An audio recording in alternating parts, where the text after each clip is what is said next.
नमस्कार दोस्तों, आपका स्वागत है। आज मैं आपको अमावस्या और पूर्णिमा दो बहनों की कहानी सुना रहे हैं। मित्रों, किसी समृद्ध राज्य में राजा धर्मपाल और रानी लीलावती राज करते थे। उनके दो पुत्र, जिनके नाम वीरेंद्र और शौर्य थे, तथा उनकी दो पुत्रियां थीं। एक बेटी का नाम अमावस्या था और दूसरी का नाम पूर्णिमा।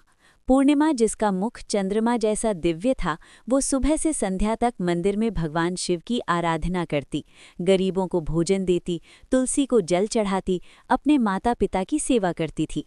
पूर्णिमा बहुत ही धार्मिक प्रवृत्ति की थी। वो हमेशा पूजा पाठ किया करती, गरीबों की सेवा करती और घर का सारा और सभी प्रकार का काम भी करती थी। लेकिन वहीं दूसरी ओर अमावस्या, जिसे राजसी ठाठ पसंद थे, वो दिन भर श्रृंगार करती, नौकरों पर चिल्लाती, पूजा को व्यर्थ का कर्म कहती। अमावस्या को पूजा पाठ में कोई रुचि नहीं थी। वो ना तो पूजा करती थी और ना ही कोई काम करती थी।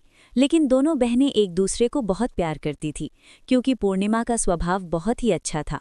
हालांकि राजा रानी का व्यवहार पूर्णिमा के प्रति अच्छा नहीं था।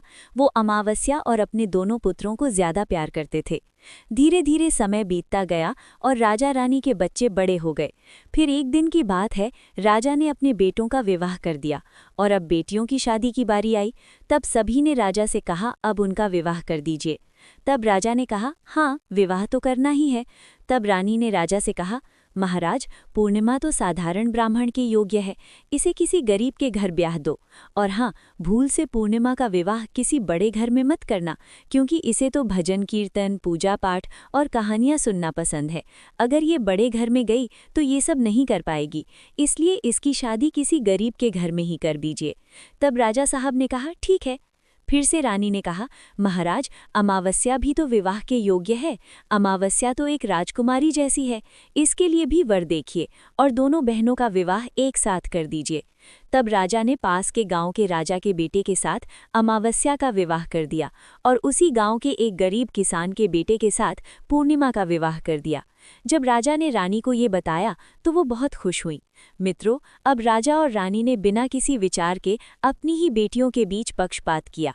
रानी के कहने के अनुसार अमावस्या का विवाह धनवान राजकुमार से हुआ। उसे सोने चांदी की पालकी, नौकर चाकर दिए गए। वहीं दूसरी ओर बेचारी पूर्णिमा को एक किसान के घर भेज दिया गया। उसे केवल एक पुरानी साड़ी और बस एक तुलसी का पौधा दिया गया। तब रानी मन में सोचती हुई कहती हैं, अब देखते हैं कि पूर्णिमा गरीब किसान के घर कैसे रहती है। क्या वो वहाँ भी पूजा पाठ करती है? देखते हैं भगवान उसकी क्या और कैसे मदद करते हैं। अब उन दोनों की विदाई हो जाती है। अमावस्या और पूर्णिमा अपने अपने ससुराल में चली जाती है। अमावस्या तो अब किसी महारानी की तरह अपना जीवन सुखपूर्वक और ऐशो हराम के साथ गुजार रही थी। वहीं पूर्णिमा भी अपने भाग्य और भगवान के भरोसे पर खुशहाल जीवन व्यतीत कर रही थी। अमावस्या का पति, जो एक राजकुमार था, वो भी बड़ा घमंडी था, किंतु पूर्णिमा का पति शांत और सुशील स्वभाव का था। अब कुछ दिनों का समय इसी तरह से गुजर जाता है और फिर एक दिन की बात है, अमावस्या ने अपने घर पर शिव चालीसा का आयोजन किया और इस आयोजन में उसने गांव की सारी महिलाओं को आमंत्रित किया। सारी अड़ोस पड़ोस की औरतों को भी बुलाया, लेकिन अपनी बहन पूर्णिमा को उसने जानबूझकर नहीं बुलाया, क्योंकि उस गरीब बहन को अपने घर में बुलाना पसंद नहीं था। उसे बुलाना मतलब अपने सम्मान में कमी नजर आ रही थी। तब वही पूर्णिमा अपने दरवाजे पर बैठी थी तो गांव की औरतों ने कहा, अरे पूर्णिमा बहन, तुम्हारी बहन के घर शिव चालीसा का पाठ है, तुम नहीं जाओगी? तब पूर्णिमा ने कहा, नहीं, मैं नहीं जा रही, क्योंकि मेरी बहन ने मुझे नहीं बुलाया है। तब गांव की औरतों ने कहा, नहीं बुलाया तो क्या हुआ, पूजा पाठ है, तुम चलो हमारे साथ। वैसे भी वो तो तुम्हारी बहन है, उसने सोचा होगा कि बहन तो आ ही जाएगी, उसे निमंत्रण की क्या आवश्यकता है। तब गांव की औरतों की बात मानकर पूर्णिमा शिव चालीसा में चली गई। जब अमावस्या ने पूर्णिमा को देखा तो वो गुस्से से बोली, अरे, जब मैंने तुम्हें नहीं बुलाया तो तुम मेरे घर क्यों आ गई? अब जब आ ही गई हो तो चुपचाप एक जगह बैठी रहना, इधर उधर मत घूमना। तूने तो आज मेरी इज्जत ही मिट्टी मिला दी है। जरा देखो अपने आप को, कैसे वस्त्र पहने हैं तुमने। जाओ उधर कोने में बैठो। और फिर उसने पूर्णिमा की गरीबी का बहुत मजाक भी उड़ाया।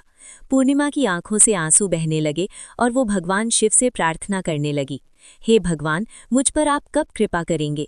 आखिर मेरा कसूर ही क्या है? पूजा पाठ करना, गरीबों की सेवा करना, काम करना, क्या ये गलत है? हे भगवान, अब मुझ पर कृपा करो। थोड़ी ही समय के बाद इस तरह वो भगवान से विनती करती रही। शिव चालीसा पूरी हो गई और अमावस्या ने सबको प्रसाद दिया, लेकिन पूर्णिमा को प्रसाद नहीं दिया। अब निराश मन के साथ पूर्णिमा वहां से बिना प्रसाद के ही वापस अपने घर की ओर चली गई। मित्रों, रास्ते में वो सोचने लगी कि घर पर बच्चे प्रसाद मांगेंगे तो मैं क्या कहूंगी। फिर उसके मन में विचार आया, क्यों ना मैं अपने भाई भाभी से मिलने अपने मायके चली जाऊं। फिर वो चलते चलते अपने मायके की तरफ बढ़ने लगी। तभी उसे एक तुलसू का पेड़ दिखा। वहां एक चबूतरा बना था जिस पर एक बूढ़ी माँ बैठी थी। उन बूढ़ी माँ ने पूर्णिमा से पूछा, बेटी तुम कौन हो और कहाँ जा रही हो? क्या तुम मेरी एक मदद कर सकती हो? तब पूर्णिमा ने अपना परिचय दिया। फिर बूढ़ी माँ ने कहा, बेटी देखो मेरा तुलसी का पौधा सूख रहा है, इसमें थोड़ा जल डाल दो और चबूतरे की सफाई कर दो तो थोड़ी ठंडक मिलेगी। अब पूर्णिमा ने तुलसी को जल डाला और बूढ़ी माँ को भी स्नान कराया। उसने उनके चरण दबाए। फिर पूर्णिमा ने पूछा, माँ जी और कोई काम है क्या? तब प्रसन्न होकर बूढ़ी माँ ने कहा, नहीं बेटी और कुछ नहीं, तुमने मेरी बहुत अच्छी सेवा की है, भगवान तुम्हारा भला करे। उन्होंने पूर्णिमा को खूब आशीर्वाद दिया और कहा, बेटी जब तुम अपने मायके से लौटो तो मुझसे अवश्य मिलकर जाना। पूर्णिमा ने कहा, ठीक है माँ जी, और वो आगे बढ़ गई। फिर चलते चलते रास्ते में उसे एक शिव मंदिर मिला। वहां भी एक चबूतरा था जिस पर एक बूढ़े बाबा बैठे थे। वे कोई और नहीं, स्वयं भगवान शिव थे। लेकिन पूर्णिमा ने उन्हें पहचाना नहीं और उन बूढ़े बाबा ने कहा, बेटी तुम कौन हो? कृपया मेरी सहायता करो, बड़ा पुण्य मिलेगा। पूर्णिमा ने अपना नाम बताया। तब बाबा ने कहा, बेटी क्या तुम इस मंदिर की सफाई कर दोगी? ये बहुत गंदा हो गया है और मेरे नहाने के लिए 2 बाल्टी पानी भर देना तो तुम्हारा बहुत एहसान होगा। मेरा शरीर थक चुका है, इसीलिए अब मैं कोई भी काम नहीं कर पा रहा हूँ। तब पूर्णिमा ने मंदिर की सफाई की, भगवान शिव की पूजा की और बाबा के लिए पानी भर दिया। फिर वो आगे बढ़ गई। फिर थोड़ा और आगे चलने पर उसे काली माँ का मंदिर मिला। काली माँ भी एक बूढ़ी माँ के रूप में वहां बैठी थी। काली माँ ने कहा, बेटी तुम कौन हो? क्या तुम मेरी एक सहायता कर सकती हो? तब प्रसन्नता से पूर्णिमा ने अपना नाम बताया। तब बूढ़ी माँ ने कहा, बेटी यहाँ सब लोग पूजा पाठ करके चले जाते हैं, लेकिन कोई मंदिर साफ नहीं करता। देखो मंदिर कितना गंदा हो गया है, जरा इसकी सफाई कर दो। अब पूर्णिमा ने मंदिर की सफाई की, माँ का श्रृंगार किया और पूजा की। उसके बाद बूढ़ी माँ को स्नान कराया और उनके पैर दबाए। फिर उससे माँ काली के रूप भेष में बैठी बूढ़ी माँ का आशीर्वाद लिया और वो आगे बढ़ गई। फिर आगे चलने के बाद थोड़ी ही दूर चलने पर एक नदी मिली।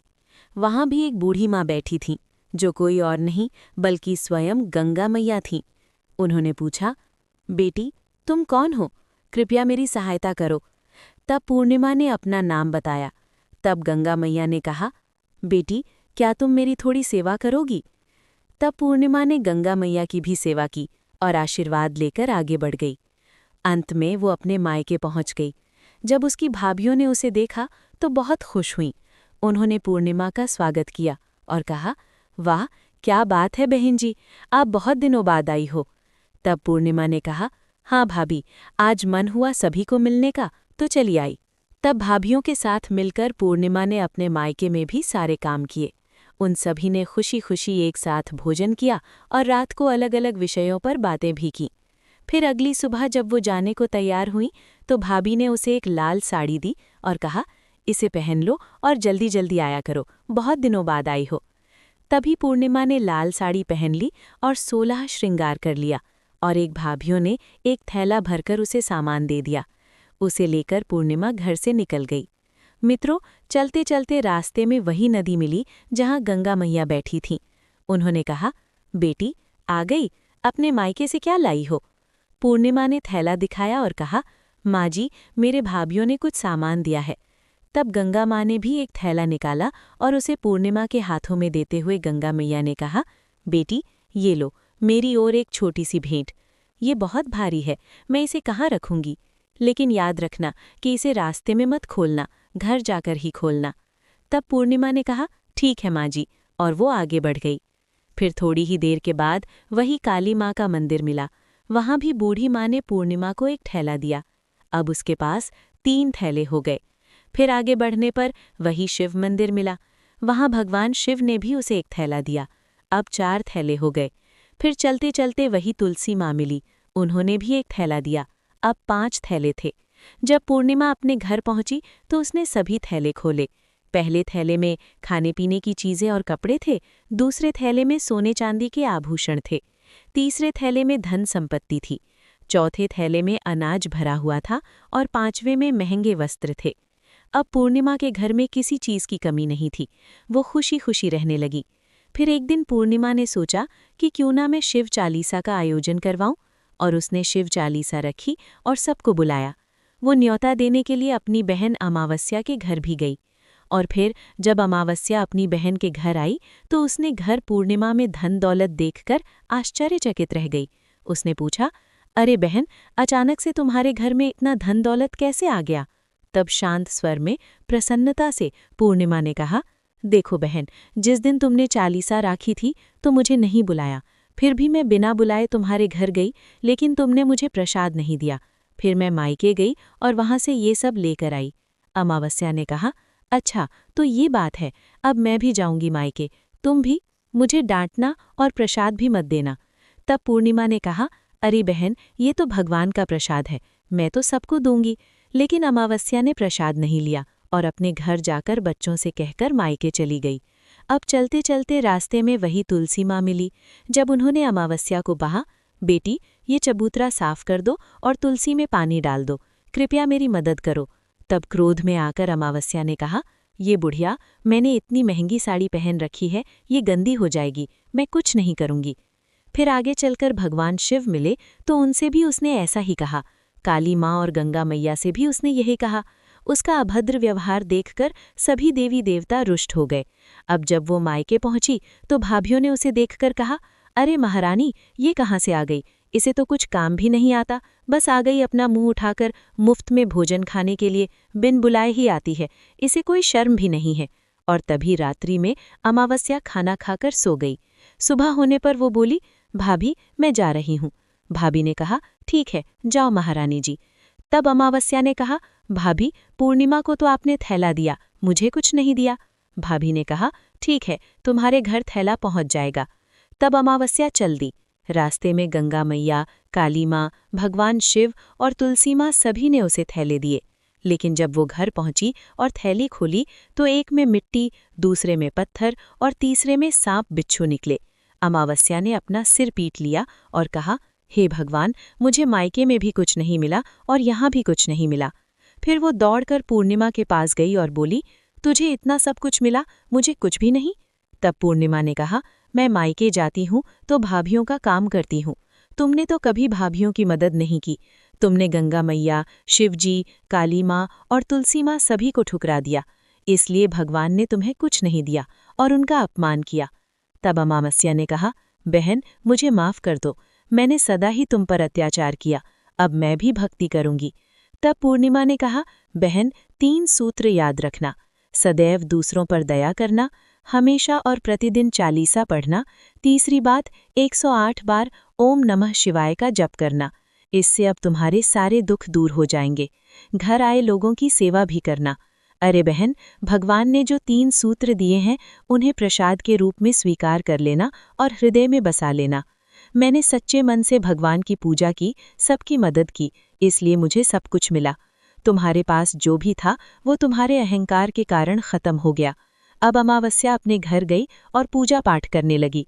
वो भगवान शिव से माफी मांगने लगी और धीरे धीरे उसकी भी परिस्थिति बदलने लगी। तो मित्रों, जय हो भगवान शिव की। कमेंट में सच्ची श्रद्धा से ओम नमः शिवाय जरूर लिखें। आप सभी का धन्यवाद।